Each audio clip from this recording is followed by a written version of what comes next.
जैसा कि हम लोग लास्ट सेशन में बात कर चुके हैं, आपके केमिस्ट्री के 3 चैप्टर हम लोग कंप्लीट कर चुके हैं। पहला चैप्टर था आपका chemical reaction and equation, second chapter हमने एसिड्स बेसिस एंड सोल्ट को कंप्लीट किया। उसके बाद अब आप सभी का एक डिमांड रहता है कि एग्जैक्टली सर जो भी चैप्टर हमने किए उनका एक कंप्लीट एनसीईआरटी सॉल्यूशन हमको चाहिए, क्योंकि आपका फाइनल एग्जामिनेशन बेस्ड होता है एनसीईआरटी पैटर्न के ऊपर। कोई भी बोर्ड आपका एनसीईआरटी के लेवल से बाहर नहीं जा सकता है। इसका मतलब you have a need to understand कि एग्जैक्टली एनसीईआरटी के जो आपका जो कंप्लीट चैप्टर 1 बाय 1 जो भी हमने वन शॉट वीडियोस में पढ़े उनके जितने भी क्वेश्चन है सर सारे बनवा दीजिए। आज इस वीडियो में हम बात करेंगे, इस सेशन में बात करेंगे जो आपका पहला चैप्टर है जिसका नाम क्या है, chemical reaction and equation. NCERT के एक एक क्वेश्चन को हम लोग यहाँ पे बोर्ड पे बनाने वाले हैं, तो मेक श्योर करके आप लोग फटाफट से अपना कॉपी पेन साथ लेके बैठे। और अगर आप लोग क्लास 10 के स्टूडेंट है तो इस चैनल को सब्सक्राइब कर लीजिए, क्योंकि फिजिक्स, केमिस्ट्री, मैथमेटिक्स और बायोलॉजी से रिलेटेड वीडियोस आपको इस चैनल पर रेगुलरली मिलने वाली है। तो चलिए शुरू करते हैं। देखो इस चैप्टर में जब लोग आप घुसते हो ना, तो पहला जो क्वेश्चन एनसीईआरटी का आपको देखने को मिलता है वो आपके सामने है। ध्यान से समझो, जैसा कि हमने अलग अलग रिएक्शंस के बारे में पढ़ा, यहाँ पे क्वेश्चन क्या लिखा हुआ है, which of the following statement about the reaction below are incorrect. मतलब एक ऐसी स्टेटमेंट है जो आपकी क्या है, इनकरेक्ट है। एक हो सकता है, मल्टीपल हो सकती है। करेक्ट की बात नहीं की इसने, इनकरेक्ट की बात की है। क्लियर। और यहाँ पे अगर आप लोग देख पा रहे हो तो एक चीज क्लियर होगी, आपको एक रिएक्शन दिया हुआ है, ठीक है। यहाँ पे आपका लेड ऑक्साइड है, वो कार्बन के साथ रिएक्ट करके लेड अलग हो जाता है और कार्बन डाइऑक्साइड बन जाता है, ठीक है। अब यहाँ पे आप लोग ध्यान करो कौन सी रिएक्शन थी जहां पे ऑक्सीजन का इन्वॉल्वमेंट था। अगर आप लोगों को ध्यान हो तो हमने पढ़ा था एक रिएक्शन जिसका नाम था रिडॉक्स रिएक्शन। रिडॉक्स रिएक्शन में आप लोगों के दोनों होते, दो चीज होते हैं, एक होता है आपका ऑक्सीडेशन, हम सभी ने पढ़ा होगा, क्लियर, और एक होता है आपका रिडक्शन। ये दोनों चीजें हम लोगों ने पढ़ी थी, क्लियर है। ऑक्सीडेशन का मतलब आपका ऑक्सीजन ऐड होगा, क्लियर है, और रिडक्शन का मतलब क्या है, ऑक्सीजन यहाँ पे क्या होगा, आपका दूर होगा, क्लियर है, या निकलेगा, रिमूव होगा, लॉस होगा, ठीक है। तो इसी को क्या बोलते हो आप लोग, इसी को बोलते हो आप लोग रिडॉक्स रिएक्शन, जहां पे दोनों चीजें होती हैं। अब ध्यान से समझो, यहाँ पे लेड ऑक्साइड था और ये बन क्या गया, आपका लेड बन गया। मतलब ऑक्सीजन यहां से हटा, लेड ऑक्साइड से क्या बटा, हटा, ऑक्सीजन हटा। जब ऑक्सीजन रिमूव होती है तो क्या होता है, रिडक्शन। इसका मतलब जो ये लेड ऑक्साइड है आपका, आपको दिख रहा है, वो क्या हो गया माय डियर फ्रेंड्स, ये रिड्यूस हो गया, ठीक है। अब यहाँ पे क्योंकि ऑक्सीजन, क्योंकि कार्बन सिंगल था और इसके साथ क्या हो गया, अटैच हो गया CO2, क्लियर है, ये CO2 बन गया। ऑक्सीजन मतलब यहाँ पे कार्बन डाइऑक्साइड क्या हो गया है, ऑक्सीडाइज हो गया, क्लियर। तो जो आपको ऑप्शन सही लग रहा है वो क्या कर दोगे आप लोग, टिक कर दोगे। आई होप कि क्लियर हो गया होगा कि कौन सा करेक्ट सही होगा, ठीक है। तो इसका आप आंसर नंबर कौन सा हो जाएगा, फर्स्ट ए एंड बी क्या रहेंगे, करेक्ट रहेंगे। पेज नंबर 14 से 16 पे आपके एनसीईआरटी में क्वेश्चन आपको मिलेगा।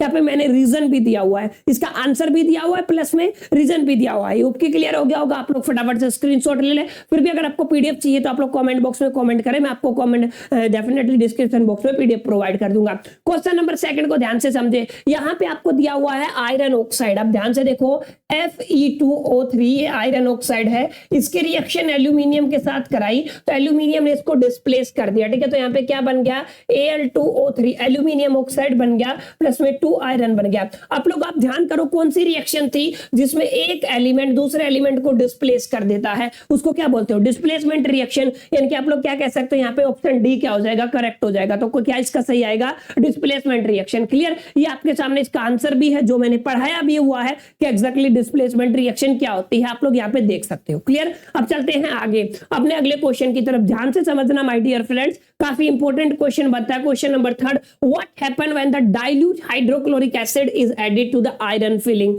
मतलब डाइल्यूट हाइड्रोक्लोरिक एसिड है, HCl को आपने रिएक्ट किया, किसके साथ किया, आयरन के साथ किया, ठीक है। तो ये पूछ क्या रहा है, क्या बनेगा। अब अगर आप लोगों ने ध्यान हो किसी बच्चे को तो आप लोग मेरे को फटाफट से कमेंट बॉक्स में बताओ, अगर एसिड की मेटल के साथ रिएक्शन करते तो क्या रिजल्ट मिलता है आपको। एक तो आपको सोल्ट मिलता है और प्लस में क्या मिलती है, आपकी हाइड्रोजन गैस मिलती है, क्लियर। तो अब इसी हिसाब से इसका आंसर क्या होगा, मेरे को कमेंट बॉक्स में फटाफट से बताओ। हिंट मैंने आपको दे दिया, पूरा आपके सामने जर्नल रिएक्शन लिख दिया है। अब आपको पता चल गया होगा कि एग्जैक्टली इसका आंसर क्या आने वाला है। अब चलते हैं आगे। देखो, what is a balance chemical reaction, ठीक है, chemical equation. Balance chemical equation का मतलब क्या था, जैसे कि किसी भी इक्वेशन में दो साइड होती हैं, जैसे मैंने क्या किया, A + B बन के क्या बन गया, C बन गया, क्लियर है। बैलेंस का मतलब क्या बताया था मैंने, total number of atom in left hand side, ठीक है, टोटल नंबर ऑफ एटम्स, ठीक है।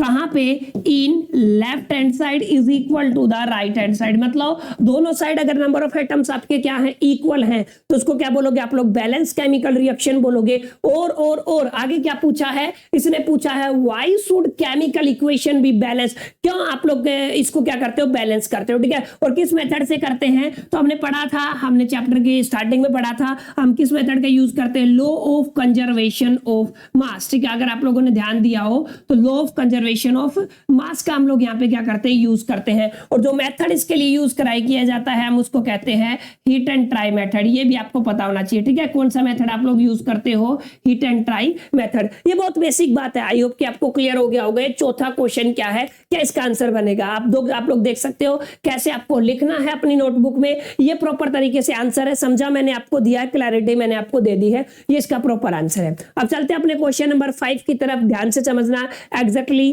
कैसे आप लोग कर सकते हो, ठीक है। इसमें क्या करना है, आपको जो स्टेटमेंट दी है उनको केमिकल रिएक्शन में बदलना है, ठीक है। जैसे आपने हाइड्रोजन गैस को कंबाइन किया नाइट्रोजन के साथ, तो आपको पता है हाइड्रोजन गैस है वो नाइट्रोजन गैस के साथ कंबाइन होगी N2 के साथ, तो अमोनिया बनाई देगी। अमोनिया का मतलब क्या आता है, NH3। आई होप कि यहाँ पे क्लियर हो गया होगा, ठीक है।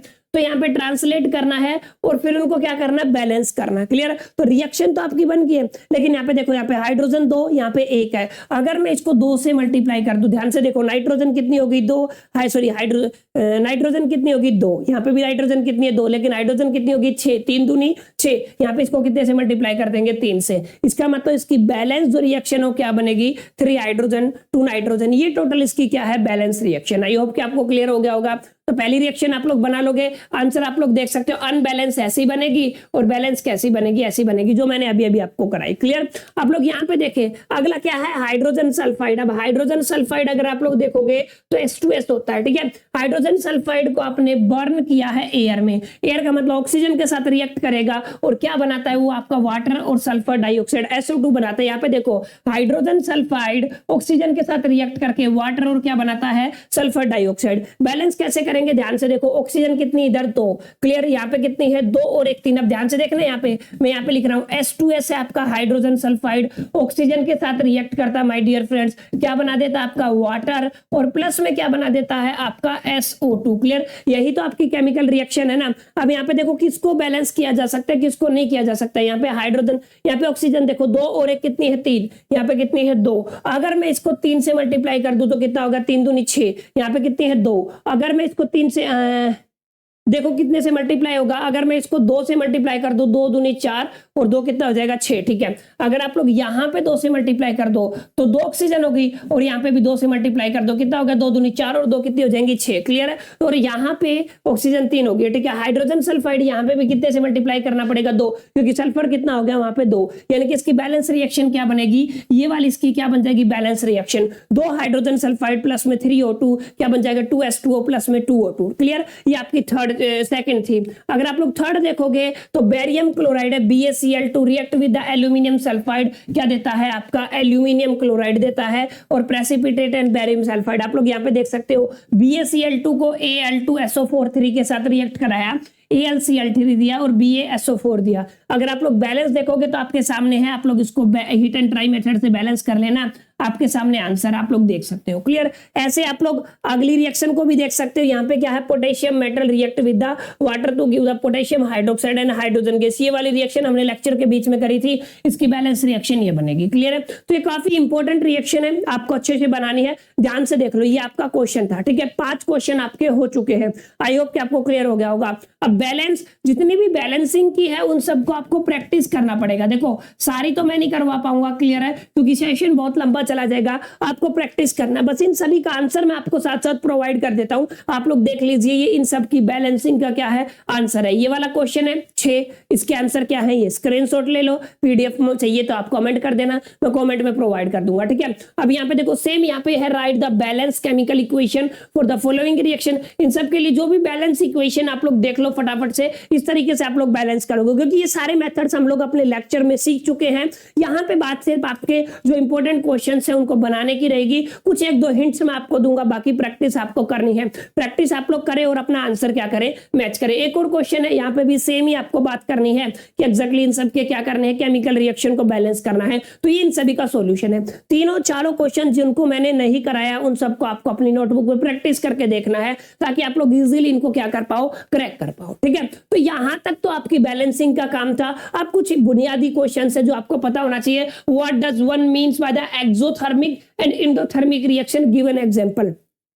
सॉरी, एक्सोथर्मिक जहां से हीट रिलीज हो, ठीक है, रिएक्शन के अंदर से रिलीज होकर सराउंडिंग में जाए या सराउंडिंग से अंदर ले जाए, जो अंदर लेता है, जिसको प्रोवाइड करना पड़ता है, जिसको हीट चाहिए, ठीक है, उसको बोलते हैं एंडोथर्मिक। जो रिलीज करता है उसको क्या बोलते हो, एक्सोथर्मिक। ये आपका यहाँ पे आंसर हो जाएगा। एग्जाम्पल आप लोग देख सकते हो। सबसे पहले हमने एंडोथर्मिक का एग्जाम्पल लिया है, तो एग्जाम्पल जैसे आप लोग ले सकते हो, फोटोसिंथेसिस होता है, एंडोथर्मिक है। मेल्टिंग ऑफ आइस होता है, एंडोथर्मिक है। एवापोराइजेशन है, एंडोथर्मिक है। एक्सोथर्मिक का आप लोग एक्सप्लोजन ले सकते हो, न्यूक्लियर फिजन एंड फ्यूजन ले सकते हो। सभी किसके एग्जांपल है, एक्सोथर्मिक रिएक्शन के एग्जांपल है। ये दोनों होती क्या है, इनकी क्लैरिटी मैंने आपको कर दी है। Why is the respiration consider an exothermic reaction. Respiration exothermic क्यों होता है? सांस लेते हैं तो रेस्पिरेशन का मतलब सांस लेना नहीं होता, अंदर सेल में जाके जो आपका ग्लूकोज मॉलिक्यूल है ऑक्सीजन के साथ रिएक्ट करता है और वहां पे एनर्जी रिलीज होती है। दैट्स व्हाई एक्स जो आपका सांस है, रेस्पिरेशन, उसको आप एक्सोथर्मिक बोलते हो। ये बात मैंने यहाँ पे लिखी है। आपका ग्लूकोज है, ग्लूकोज का क्या फॉर्मूला होता है, C6H12O6। ये आपका ऑक्सीजन के साथ रिएक्ट करके और किस में कन्वर्ट हो जाता है, कार्बन डाइऑक्साइड में हो जाता है, 6 वाटर मॉलिक्यूल में हो जाता है और प्लस में क्या बनती है, आपकी एनर्जी बनती है। ठीक है, ये एनर्जी हुई है यहाँ पे रिलीज, एनर्जी रिलीज हुई है। That's why respiration is called, क्या बोलते हैं आप लोग इसको, एक्सोथर्मिक। ये आपके सामने है। क्लियर है? पूरा एक्सप्लेनेशन जो मैंने बोला अपने शब्दों में, ये मैंने यहाँ पे लिखा हुआ है। क्लियर? आप लोग इसका स्क्रीनशॉट ले ले, डेफिनेटली इसको अपनी नोटबुक में लिखे, ताकि आप लोगों के लिए सारा इजी रहे। क्लियर? चलते हैं अपने क्वेश्चन नंबर 11 की तरफ। Why are the decomposition reaction called as opposite of composition reaction? Combination reaction, combination का मतलब जुड़ना होता है, डिकम्पोजिशन का मतलब टूटना होता है। कॉम्बिनेशन में 2 और मोर देन 2 रिएक्टेंट कन्वर्ट होकर एक प्रोडक्ट बनाते हैं। डिकम्पोजिशन में एक रिएक्टेंट मल्टीपल प्रोडक्ट में टूट जाता है। That's why we can say कि जो आपका डिकम्बिनेशन रिएक्शन है वो कॉम्बिनेशन रिएक्शन का क्या होता है, अपोजिट होता है। यही मैंने आप पे लिखा है। जैसे जिंक कार्बोनेट है, zinc oxide plus carbon dioxide, decomposition हो गया, ठीक है, लेकिन कैल्शियम कार्बोनेट है, ये तो एनर्जी हो गया, यहाँ पे रिलीज हो गया। ठीक है, तो आप लोगों को पता होना चाहिए क्यों होता है। ठीक है, अगर दोनों की बुनियादी डेफिनेशन अगर आपको याद है ना, तो डेफिनेटली आपको प्रॉब्लम आने वाली है नहीं। क्लियर? तो एक आसान सा क्वेश्चन था, आई होप कि आप लोग कर सकते हो। ये वाला क्वेश्चन ध्यान से देखो। Y1 equation each of the decomposition reaction where the energy is supplied in the form of heat, light और इलेक्ट्रिसिटी। ये कंप्लीट क्वेश्चन मैंने आपको वन शॉट लेक्चर में करवाया हुआ है। क्लियर है? आई बटन पे आपको लिंक आ रहा होगा, वन शॉट लेक्चर पे आप लोग जाओ। अगर आप लोगों ने इस क्वेश्चन का आंसर चाहिए तो डेफिनेटली वहां पे देखो, मैंने सभी के एग्जांपल इत्मीनान से सारा पूरा करवाया हुआ। अच्छे से पढ़ो और अपनी नोटबुक में बनाओ। क्लियर? आई होप कि यहां तक समझ में आ गया होगा। अब चलते हैं, what is the difference between the displacement and double displacement reaction. देखो, डिस्प्लेसमेंट में क्या होता है, एक मोर रिएक्टिव एलिमेंट दूसरे more reactive element, less reactive element को डिस्प्लेस कर देता है। लेकिन डबल डिस्प्लेसमेंट में क्या होता है, there is exchange of ions. क्या होता है, आपका एक्सचेंज ऑफ आयन होता है। यहाँ पे आप लोग एग्जांपल देख सकते हो, मैग्नीशियम HCl के साथ रिएक्ट करेगा, magnesium chloride water sorry hydrogen बनाएगा, ये आपके डिस्प्लेसमेंट। लेकिन डबल डिस्प्लेसमेंट में जैसे KBr है और BaI2 के साथ रिएक्ट करेगा तो 2Ki और BaBr2, यानी कि यहाँ पे वो double displacement, exchange of ion होता है। तो ये एक बेसिक डिफरेंस है कि डिस्प्लेसमेंट और डबल डिस्प्लेसमेंट में क्या डिफरेंस होता है माय डियर फ्रेंड्स, ये आपको पता होना चाहिए जरूर से। चलते हैं 14 क्वेश्चन की तरफ। In the refining of silver, the recovery of silver from the silver nitrate solution involve displacement by the copper metal. अब ये कॉपर की सिल्वर नाइट्रेट के साथ रिएक्शन करानी, कॉपर सिल्वर नाइट्रेट के साथ रिएक्ट करेगा, डिस्प्लेस कर देगा कॉपर नाइट्रेट, प्लस में सिल्वर बन जाएगा। That's it. ये बिल्कुल आसान सी रिएक्शन है, आप लोगों को बना लेनी, पेपर में पूछी जाती है। आगे चले 15 के क्वेश्चन को समझो यार, क्या लिखा हुआ है। व्हाट डू यू मीन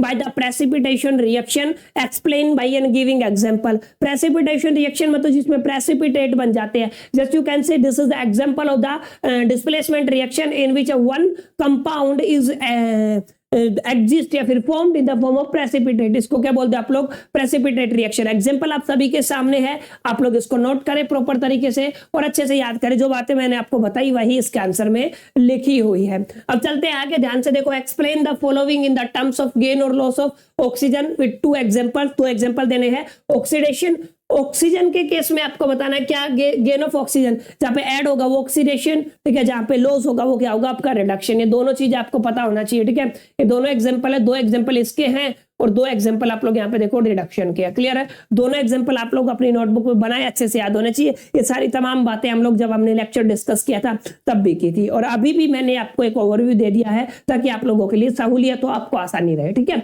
अब चलते आगे, कोई भी ब्राउन कलर आप लोग यहाँ पे कॉपर का आइडिया लगा सकते हो, ठीक है। जब अब एक्स है एलिमेंट, उसको हीट किया जाता है तो क्या हो जाता है, ब्लैक हो जाता है, क्योंकि वो कॉपर ऑक्साइड बना देता है, डेड सेट, ठीक है।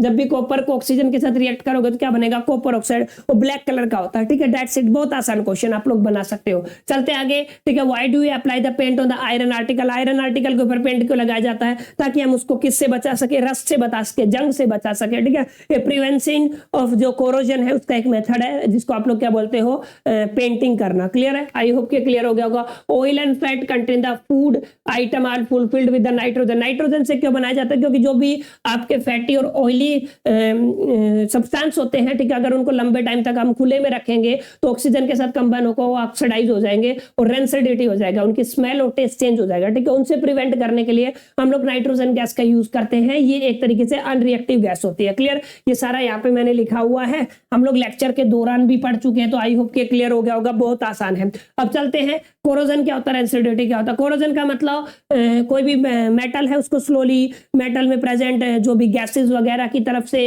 या फिर जो भी व्हाटएवर यू कैन से उनकी तरफ से अगर वो ग्रेजुअली उनको डिक्रीज किया जाता है, खाया जाता है, तो उसको क्या बोलते हैं, कोरोजन। जैसे जंग का एग्जांपल आप लोग ले सकते हो, ठीक है। और रेंसिडिटी का मतलब कोई भी फैटी और ऑयली जो आपका फूड पार्टिकल है, ठीक है, उसको अगर लंबे टाइम तक आप ऑक्सीजन के प्रेजेंस में रखते हो ना, तो होता क्या है, वो ऑक्सीडाइज हो जाता है, उसकी स्मेल चेंज होती है, उसका टेस्ट चेंज हो जाता है, तो इसको क्या बोलते हैं आप लोग, रेंसिडिटी, ठीक है। ये तमाम 20 के 20 क्वेश्चन थे जो आपकी एनसीईआरटी के हैं। उम्मीद करता हूं आपको क्लैरिटी मिली होगी कि ये 20 के 20 क्वेश्चन को कैसे सोल्व करना है। सभी के आंसर मैंने आपको प्रोवाइड कर दिए, जहां पे कुछ समझाना था मैंने आपको समझाया। उम्मीद करता हूं सेशन आप सभी के लिए बेहद यूजफुल रहा होगा। सेशन अगर आप सभी के लिए यूजफुल रहा तो लाइक करें, अपने फ्रेंड्स के साथ शेयर करें, और क्लास 10 के स्टूडेंट है तो चैनल को सब्सक्राइब करें। बाकी मिलते हैं नेक्स्ट सेशन में, तब तक के लिए मेरी तरफ से ऑल द बेस्ट। आप लोग रेस्ट करें।